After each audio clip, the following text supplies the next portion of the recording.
नमस्कार साथियों। मैं निपुण जैन।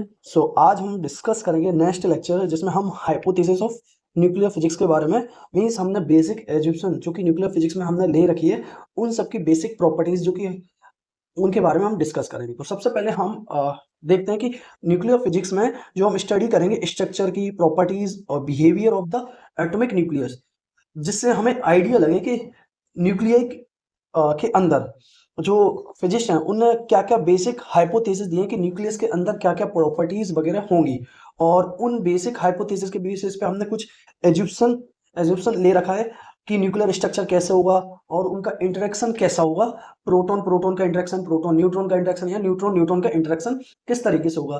तो हमारे न्यूक्लियर फिजिक्स जो साइंटिस्ट वगैरह थे उनने एज्यूम्शन करा कि न्यूक्लियस किस तरीके से होगा, उसका इंटरेक्शन कैसा होगा, उसका शेप कैसा होगा। तो उन सब बेसिस को समझने के लिए हम सबसे पहले देखते हैं बेसिक बेसिक जो जो एज्यूम्शन वगैरह जो ली गई थी न्यूक्लियस को समझने के लिए। तो सबसे पहले हमें देखा कि existence of nucleus, existence of nucleus, the atom which contains a very small number of very small dense positively charged region at its center called the nucleus. The atoms contains a very small dense positively charged region at its center is called nucleus. Means जैसे this is our atom. In atom there is a small region that has a positively charged part. That part we say nucleus, right?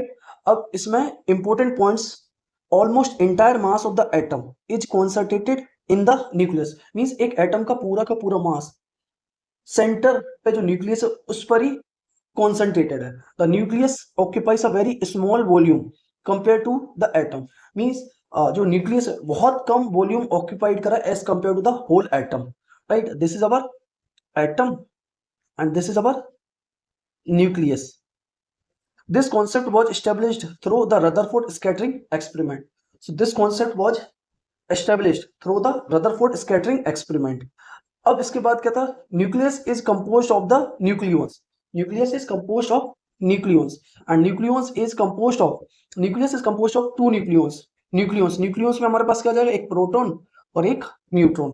और nucleus is composed of two fundamental particles that is called nucleons, जिसमें एक proton है जिसका charge plus ई है और इसका मास 1.67 into 10 की power -27 kg। ऐसे न्यूट्रॉन है, इसका भी मास, इसका चार्ज 0 है बट मास 1.67 इंटू 10 की power -27 kg, means nearly equal to neutron. और मास नंबर हमें पता है E is equal to Z plus N. Z इसमें क्या है? Number of proton, N number of neutron, A total nucleons, right? अब इसके बाद थर्ड होता है strong nuclear force.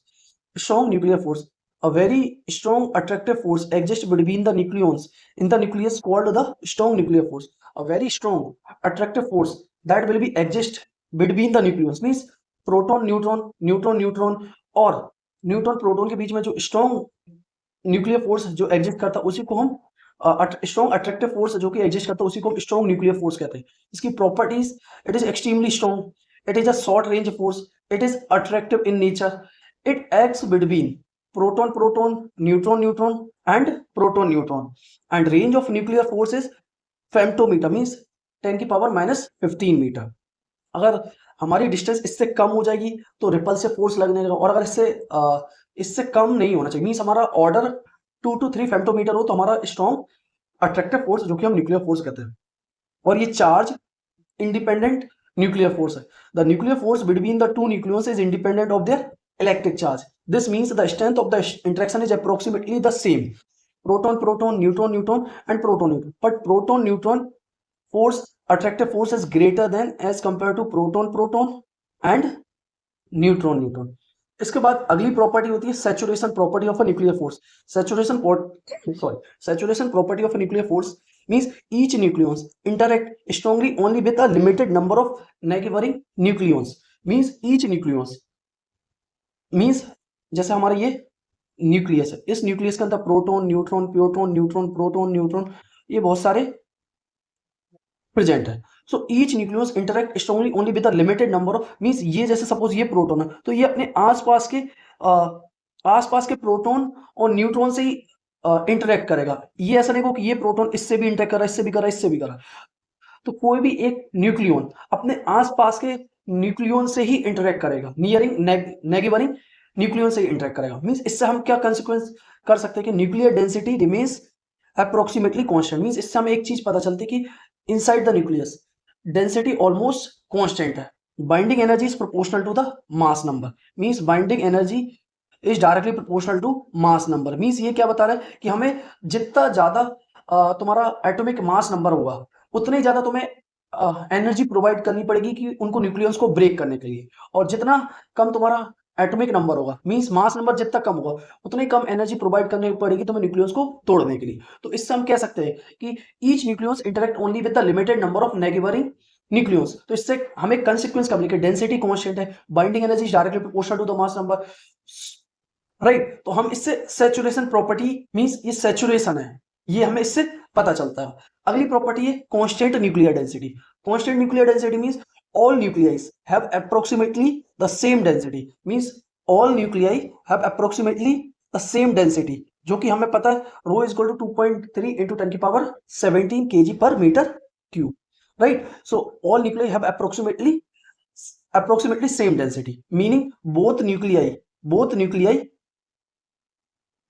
and heavy nuclei, both nuclei both light nuclei and heavy nuclei possesses nearly the same density, right? So nuclear radius relation, so हम इसको तो drive भी कर सकते हैं, density equal to mass per unit volume. Density constant है means mass is directly proportional to volume, और volume is directly proportional to mass, और वॉल्यूम हमें पता है स्फीयर का 4/3 pi r cube directly proportional to mass number A, means r is directly proportional to A की power 1/3, means r is equal to r not A की power 1/3, right. So nuclear radius relation, so r is nuclear radius R naught जो कि constant है, जिसकी value 1.3 femtometer, A is our mass number. और इसके बाद quantum nature of nucleus, the nucleus obey the laws of quantum mechanics, the nucleus obeys the laws of quantum mechanics, the nucleus obeys the laws of quantum mechanics. Important quantum properties include nuclear spin, parity, magnetic movement, discrete energy level. So important properties of nucleus जो कि quantum nature है, nuclear spin, parity, magnetic movement, discrete energy levels. और हम इसके बारे में magnetic movement of nucleus के बारे में डिस्कस करते हैं। The nucleus possesses a magnetic dipole movement, this arises due to spin of a nucleus and orbital motion of a nucleus, spin of a nucleus and orbital motion of nucleus. और इसके बाद इसका magnetic movement का formula क्या, तो mu is equal to g I mu N, right. और इसके बाद इसका एप्लीकेशन अगर हम देखें तो एप्लीकेशन में एनएमआर न्यूक्लियर मैग्नेटिक रेजोनेंस और एमआरआई मैग्नेटिक रेजोनेंस इमेजिंग, वो सब मैग्नेटिक मूवमेंट ऑफ न्यूक्लियस पर ही डिपेंड करते हैं। अगला हमारा nuclear deformation. Nuclear deformation, the nucleus is not just always perfectly spherical. Nuclear deformation या फिर इलेक्ट्रिक क्वाड्रुपोल मूवमेंट हमें इंफॉर्मेशन देता है कि न्यूक्लियस का शेप किस तरीके से होगा। So nucleus is not always perfectly spherical. Possible shapes include spherical. अगर हमारा क्वाड्रुपोल मूवमेंट 0 तो हमारा न्यूक्लियस का शेप क्या हो जाएगा, स्फेरिकल। प्रोलेट मींस अगर हमारा electric quadrupole movement greater than 0 तो हमारा शेप कैसे हो जाएगा, प्रोलेट या इलोंगेटेड। और अगर हमारा electric quadrupole movement less than 0 तो हमारा शेप कैसा हो जाएगा, flattened. This property is measured using electric quadrupole movement, जो कि मैं बता रहा था कि इलेक्ट्रिक क्वाड्रुपोल मूवमेंट हम से पता करते हैं कि न्यूक्लियस का शेप किस तरीके से होगा। अब अगला हम न्यूक्लियर फोर्सेस और इसकी प्रॉपर्टीज के बारे में और डिस्कस कर लेते हैं, जो कि हमारे न्यूक्लियर फोर्सेस में, न्यूक्लियर फोर्स जो प्रोटॉन न्यूट्रॉन और न्यूट्रॉन न्यूट्रॉन में लग रहा है, उनकी प्रॉपर्टीज क्या है, वो बिहेवियर कैसे करता है। सो न्यूक्लियर फोर्स वो स्ट्रॉन्ग फोर्स है जो प्रोटोन और न्यूट्रॉन न्यूक्लियंस के बीच में लगता है। वो न्यूक्लियस के अंदर के न्यूक्लियर फोर्स वो स्ट्रॉन्ग अट्रैक्टिव फोर्स है जो प्रोटॉन और न्यूट्रॉन्स को न्यूक्लियस के अंदर एक साथ बाइंड करने के लिए रखता है। मतलब न्यूक्लियर फोर्स वो फोर्स है जो न्यूक्लियस के अंदर प्रोटॉन और न्यूट्रॉन को बाइंड करके रखता है, उसी को हम न्यूक्लियर फोर्स कहते हैं। अब स्ट्रेंथ ऑफ न्यूक्लियर फोर्स बहुत स्ट्रॉन्ग होता है, ये कूलम्बिक रिपल्सन को ओवर कर लेता है और इसलिए न्यूक्लियस स्टेबल है। Means nuclear force greater than Coulombic repulsion force. Coulombic repulsion force proton के बीच में लगा होगा, बट न्यूक्लियर फोर्स ग्रेटर है कूलम्बिक रिपल्सन फोर्स है, इसलिए न्यूक्लियस स्टेबल है। दूसरा short range force, nuclear force का रेंज बहुत छोटा है होता है, मीन्स न्यूक्लियर फोर्स का रेंज बहुत छोटा होता है और इसकी रेडियस, न्यूक्लियर फोर्स का रेंज बहुत छोटा होता है और इसका ऑर्डर मीन्स 1 to 2 फेम्टोमीटर होता है और 1 फेम्टोमीटर मीन्स 10⁻⁻15 मीटर। इस डिस्टेंस के बाद न्यूक्लियर फोर्स ऑलमोस्ट जीरो हो जाता है, मीन्स अगर इसके बाद अगर तुम दूर जाने की कोशिश करोगे तो न्यूक्लियर फोर्स लगेगा ही नहीं, और इससे इस रेंज से और ज्यादा क्लोज आने की करोगे तो न्यूक्लियर फोर्स रिपल्सिव लगने लगेगा। अब न्यूक्लियर फोर्स, तीसरी property attractive in nature, normal distance पर न्यूक्लियर फोर्स अट्रैक्टिव होता है, जो न्यूक्लियस को न्यूक्लियस के में बाइंड करके रखता है, लेकिन बहुत छोटे डिस्टेंस पर ये रिपल्सिव, मींस अगर 1 और 2 फेम्टोमीटर से कम डिस्टेंस को करोगे तो ये न्यूक्लियर फोर्स रिपल्सिव हो जाता है, और ताकि न्यूक्लियस कोलैप्स ना हो। अगर हम इससे ज्यादा डिस्टेंस अगर बढ़ेगी तो न्यूक्लियस कोलैप्स हो जाएगा, तो न्यूक्लियस कोलैप्स ना हो इसलिए 1 to फेम्टोमीटर के बाद ये रिपल्सन स्टार्ट कर देता है। चौथी property charge independent, nuclear force charge independent होता है, मतलब न्यूक्लियर फोर्स ऑलमोस्ट सेम ही होता है, प्रोटॉन प्रोटॉन, न्यूट्रॉन न्यूट्रॉन और proton neutron, but proton neutron में फोर्स ग्रेटर होता है as compare to proton proton and neutron neutron, right.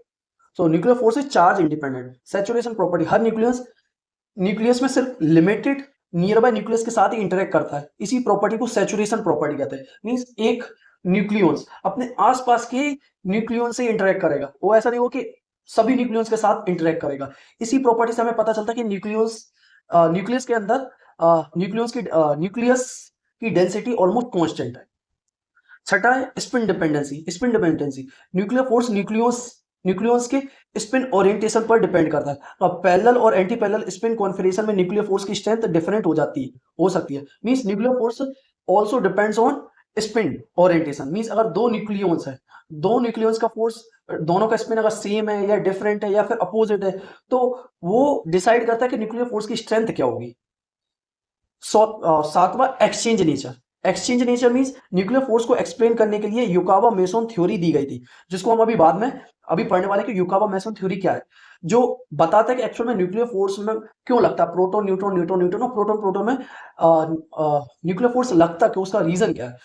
तो न्यूक्लियर फोर्स को एक्सप्लेन करने के लिए युकावा मेसन थ्योरी दी गई थी। इस थ्योरी के अकॉर्डिंग न्यूक्लियंस के बीच में मेसन एक्सचेंज होता है, जिसमें न्यूक्लियर फोर्स जनरेट होता है। इस थ्योरी के अकॉर्डिंग न्यूक्लियंस के बीच मेसन एक्सचेंज होता है, जिससे न्यूक्लियर फोर्स जनरेट होता है, राइट। तो अब हम इसमें फाइनल कंक्लूजन, जो कि इंपॉर्टेंट प्रॉपर्टीज है, न्यूक्लियर फोर्स वेरी स्ट्रॉन्ग होता है, इसका रेंज अप्रोक्सीमेटली 1 to 2 फेम्टोमीटर होता है, ये चार्ज इंडिपेंडेंट होता है, ये सैचुरेशन प्रॉपर्टी शो करता है, न्यूक्लियर फोर्स स्पिन डिपेंडेंट होता है, वेरी स्मॉल डिस्टेंस पर ये रिपल्सिव हो जाता है।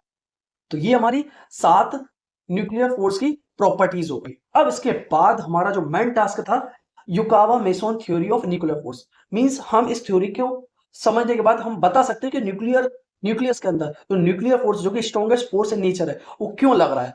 तो इसको समझने के लिए हमें युकावा मेसन थ्योरी स्टडी कर रहे हैं। तो सबसे पहले हम देखते हैं कि युकावा मेसन थ्योरी हमें बेसिकली बता रही कि न्यूक्लियस के अंदर जो न्यूक्लियर फोर्स लग रहा है वो क्यों लग रहा है, उसका रीजन क्या है। सबसे पहले देखते हैं, the Yukawa mason theory explain the origin of nuclear force between nucleons, protons and nucleons, means nuclear force between means nucleons के अंदर जो प्रोटॉन और न्यूट्रॉन के बीच में जो फोर्स लग रहा है वो क्यों लग रहा है, ये युकावा मेसन थ्योरी ने सबसे पहले और बहुत अच्छे से एक्सप्लेन किया। It was proposed in 1935 by Japanese physicist Hideki Yukawa. इसका मेन आइडिया क्या था, nuclear force arises due to exchange of meson pions between nucleons, means nuclear force दो न्यूक्लियंस के बीच में क्यों लगता है, इसका मेन रीजन है due to exchange of pions between the nucleus, means proton neutron के बीच में जो न्यूक्लियर फोर्स लग रहा है उसका मेन रीजन है कि उनके बीच में पायोन्स का एक्सचेंज होता है, इसलिए उनके बीच में न्यूक्लियर फोर्स लगता है। और हमें पता है टाइप्स ऑफ पायोन्स दे रहा है, 3 types of pions, pi plus, pi minus और पाई जीरो। सो अब इसका मैथमेटिकल आइडिया हम देखें तो मैथमेटिकल आइडिया अनसर्टेनिटी प्रिंसिपल से हम बता सकते हैं। Quantum mechanics we know delta T is equal to h cut. It means if a meson of mass m is created temporally, if a meson of mass m is created temporally, so delta E is equal to mc square by Newton's mass energy relation, and we know delta T is equal to h cut upon mc square. So distance traveled by meson हम बता सकते हैं, distance traveled by meson R is equal to C delta, because हमें पता है ना कि distance is equal to speed into time. So range is equal to r cut h cut upon mc. This equation gives the range of nuclear force. This equation gives the range of nuclear force. So Yukawa-Mason theory, this equation gives, जो कि हमने अभी देखा ना, range of nuclear force, हमारी जो nuclear force आ रही थी वो क्या थी, 1 to 2 फेम्टोमीटर. तो वो हमने इसी इक्वेशन से पता करा कि रेंज ऑफ न्यूक्लियर फोर्स क्या होगी. युकावा पोटेंशियल, हम युकावा प्रपोज्ड न्यूक्लियर पोटेंशियल जो कि क्या है, V R is equal to minus g square exponential minus mu R upon R, और म्यू क्या है, mu is equal to mc upon h cut, mc upon h cut. So B R हमारा nuclear potential है, right, nuclear potential है, और g coupling constant है, g is coupling constant, और R is the distance between nucleons, R is the distance between nucleons, और m is the meson mass.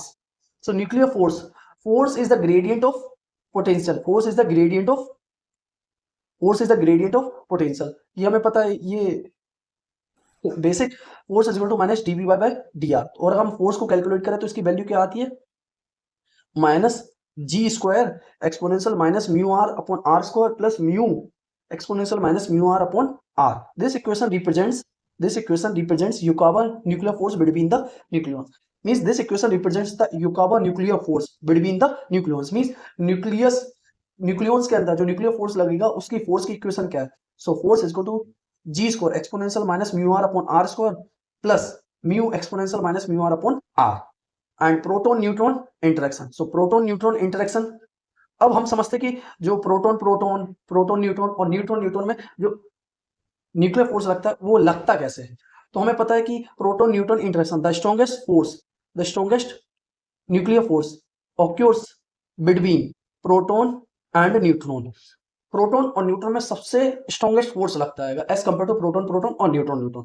अब proton neutron में force कैसे लगता है, देखो, प्रोटॉन कन्वर्ट हो जाएगा न्यूट्रॉन में प्लस पाई प्लस एक्सचेंज करके, न्यूट्रॉन फिर पाई प्लस को एक्सचेंज करेगा प्रोटॉन से. जैसे ये हमारा प्रोटॉन है और ये हमारा न्यूट्रॉन है. तो प्रोटॉन न्यूट्रॉन से इंटरेक्ट करेगा by emitting pi plus ion. अब न्यूट्रॉन प्रोटॉन से कैसे इंटरेक्ट करेगा, by emitting pi plus ion. So ये प्रोसेस कंटिन्यू चलता रहता है. Continuous pion exchange produces strong interaction between protons and neutrons. Means continuous pion exchange produces a strong attraction force between protons and neutrons. In the similar way, proton interaction के बारे में discuss करें, so two protons repel each other due to Coulombic force, जो कि हमें पता है k e square by r, k e square upon r square. But nuclear force still acts through neutral pion exchange. But nuclear force still acts through neutral pion exchange, neutral pion exchange. So proton में exchange force के लिए proton के साथ interact करेगा but emitting pi naught particle, and फिर proton emitting pi naught particle with interacting with the proton. So thus nuclear interaction is possible even between proton also. Now neutron interaction, neutron is a neutral but nuclear force acts through neutron interact with the neutron by emitting pi naught particle, then neutron again emitting pi naught particle and forming nuclear force. So hand neutron also interact with the pi meson by meson exchange. So हम इससे summary क्या कर सकते हैं, proton neutron के बीच में जो मेजोन एक्सचेंज होगा वो पाई प्लस या पाई माइनस होगा, प्रोटॉन के बीच में इंटरेक्शन होगा वो पाई नॉट के द्वारा, और न्यूट्रॉन के बीच में भी जो इंटरेक्शन होगा वो पाई नॉट के द्वारा, राइट. सो अब इससे इंपॉर्टेंट रिजल्ट जो हमें पता चले वो हमारे क्या थे उसको देखते हैं. सबसे पहला, nuclear force is mediated by pion exchange. So nuclear force जो लगता है उसमें उसका लगने का कारण है पायोन एक्सचेंज के द्वारा. Range of nuclear force R is equal to h cut upon mc, R is equal to h cut upon mc. और न्यूक्लियर पोटेंशियल जो कि हमें पता है Vr is equal to minus g square exponential minus mu R upon R, और इसका force का हमें पता है फॉर्मूला क्या है, minus D B by D R, जो कि हमने वैल्यू इसकी क्या आती है, G square exponential minus mu R by R plus R exponential minus mu R upon R. ये हमने अभी देखे थे, एक बार देखते हैं। अच्छा, G square exponential minus mu R upon R square, mu exponential mu R upon R. Okay, so mu exponential minus mu R upon R और यहाँ आर स्क्वायर। सो ये हम ड्राइव भी कर सकते हैं, डोंट वरी कि हमें याद रह रहा है या नहीं रह रहा है, बट हमें यू का पोटेंशियल जरूर आना चाहिए, याद रहना चाहिए। वी आर इसको तो minus g square exponential minus mu R upon R, और ये नेगेटिव साइन क्या डिनोट कर रहा है, ये डिनोट कर रहा है कि this force is attractive in nature, this force is attractive in nature, attractive in nature, and proton neutron interaction is the strongest, proton neutron interaction is the strongest in nature, right? now हम discuss कर लेते हैं अब exchange forces इन nuclear physics. अभी तो हमने देखा कि न्यूक्लियस के अंदर फोर्स कैसे लगते हैं। अब इसके बाद जो अगला टास्क होगा ना, कि न्यूक्लियर फोर्स में पायोन पोजीशन के एक्सचेंज से भी एक न्यूक्लियर फोर्स लगता है, एक न्यूक्लियर स्पिन की वजह से भी न्यूक्लियर फोर्स लगता है। तो हम देख लेते हैं कि एक्सचेंज फोर्सेस जो न्यूक्लियर फिजिक्स में कितने टाइप से लगते हैं। In nuclear physics nucleons proton and neutron interact through exchange interaction. This means that nucleons can exchange their position spin and charge state. Means जब न्यूक्लियंस के अंदर जब फोर्स लगता है तो वो अपनी पोजीशन चेंज करते हैं या फिर स्पिन को या फिर चार्ज स्टेट्स के द्वारा। मींस हम कह सकते हैं कि न्यूक्लियर फिजिक्स के अंदर जो प्रोटॉन और न्यूट्रॉन इंटरैक्ट करते हैं थ्रू एक्सचेंज इंटरेक्शन, मींस जो पायोन्स का एक्सचेंज होता है, तो उससे क्या होता है कि nucleons can exchange their position spin or charge states also. So this interaction explain the origin of nuclear force which binds nucleons inside the nucleus. So types of exchange forces, types of exchange forces. So there are mainly three types of exchange forces. There are mainly three types of exchange forces, right? Heisenberg exchange force, Majorana exchange force, Bartlett exchange force. तो ये तीन type के exchange forces बस basic idea के लिए पता होना चाहिए, क्योंकि कभी कभी इंटरव्यूज वगैरह में पूछ लेते हैं कि एक्सचेंज फोर्सेस जो टाइप्स ऑफ एक्सचेंज फोर्सेस है, Heisenberg exchange forces, Majorana exchange force, Bartlett exchange force, वो क्या बताते हैं। So Heisenberg exchange forces, in Heisenberg exchange forces exchange proton and neutron exchange their identity. Means proton neutron में आज place पे जाएगा और न्यूट्रॉन प्रोटॉन की प्लेस पे जाएगा। सो हेजेनबर्ग एक्सचेंज में प्रोटॉन न्यूट्रॉन की प्लेस पे जाएगा और न्यूट्रॉन प्रोटॉन की प्लेस पे जाएगा। Mathematically it can be represented as proton neutron interact करते हैं तो न्यूट्रॉन प्रोटॉन की जगह और न्यूट्रॉन प्रोटॉन की जगह जाएगा। Physical meaning, protons become neutron and neutrons become proton. Charge states are exchange, charge states are exchange, so exchange their identity, charge states are exchange. दूसरा Majorana exchange force, in Majorana exchange force nucleons exchange their position. Means इसमें क्या होगा, nucleons अपनी position को exchange their position. Mathematically जैसे R1 और R2 position है, तो आफ्टर न्यूक्लियर फोर्स इनकी पोजीशन R2 R1 हो जाएगी। Physical meaning, proton and neutron interchange their spatial coordinate. Means proton और न्यूट्रॉन की जो spatial means position coordinate change हो जाएंगे। Nuclear force arises due to this exchange, nuclear force arises due to this exchange. तीसरा Bartlett exchange force, Bartlett exchange force, in Bartlett exchange nucleus exchange their spin state, nucleus exchange their spin states, right? So in Bartlett exchange nucleons exchange their spin states। mathematically मतलब spin इसमें क्या होता है, इसकी spin एक proton neutron के साथ spin को एक्सचेंज कर लेता है। फिजिकल मीनिंग हम देखें तो nucleons interchange their spin orientation, nucleons interchange their spin orientation, nuclear interaction depends on spin alignment, nuclear interaction depends on spin alignment. So total exchange interaction हम देखें ना इसमें, तो nuclear potential can be written as Heisenberg, Majorana और Bartlett. सो Bartlett हमने देखा कि ये न्यूक्लियर की स्पिन एक्सचेंज के वजह से आता है। सो तीन टाइप के nuclear potential can be exchange, Heisenberg, Majorana और Bartlett. Heisenberg exchange potential, Majorana exchange potential, Bartlett exchange potential. So important points for exam, nuclear force arises due to exchange interaction. These important exchange forces exist. Heisenberg exchange involves charge exchange, means Heisenberg में क्या होता है, charge का exchange होता है। मेजरोना में क्या change होता है, पोजीशन का एक्सचेंज होता है। बार्टलेट में क्या होता है, स्पिन का एक्सचेंज होता है। सो आई होप कि हमें न्यूक्लियर मेजोन युकावा पोटेंशियल थ्योरी, जो मेजोन थ्योरी न्यूक्लियस फोर के अंदर, न्यूक्लियस के अंदर जो न्यूक्लियर फोर्स लगता है उसके बारे में हमने बेसिकली स्टडी कर पाए। और उसके बाद 3 टाइप के एक्सचेंज फोर्सेस, जिसमें हमने पढ़ा हेजेनबर्ग बेसिकली चार्ज के एक्सचेंज की वजह से आता है, मेजोरोना फोर्स जो कि पोजीशन के एक्सचेंज की वजह से आता है, और बार्टलेट एक्सचेंज फोर्स जो कि स्पिन के एक्सचेंज की वजह से आता है। इनके बारे में भी हमने बेसिक डिस्कशन कर लिया, और साथ ही हमने न्यूक्लियर फोर्स की जो प्रॉपर्टीज हैं उसके बारे में डिस्कस कर लिया, और न्यूक्लियर जो इजिप्शियन न्यूक्लियस फोर्स के बारे में हमने मान रखा था उनके बारे में भी डिस्कस कर लिया। और अगर ये चीज को 2-3 बार बेसिक रिवाइज कर लें तो आई थिंक इंटरव्यूज में बेसिक यही चीजें पूछने वाले हैं, तो easily we can crack the interviews for assistant professor, PhD interviews in IITs, BARC, DRU. So in the next lecture we will meet with the other content which are very useful and very important for interviews. So basically मेरा मकसद है कि interviews वगैरह के लिए हम lectures को किस तरीके से तैयार, अपने कॉन्सेप्ट वगैरह को किस तरीके से तैयार करें और उनको बार बार रिवाइज कैसे करें। So please like and subscribe my YouTube channel and share with your other friends so that these lectures are helpful for them for cracking the interviews. And please share your opinions for my lectures, and if you want any correction or any improvements or anything from your side, please let me know. I am always ready to improve myself because no one is here perfect. So we will meet in the next lecture. Hope you will prepare very well. Bye. We will meet in the next lecture.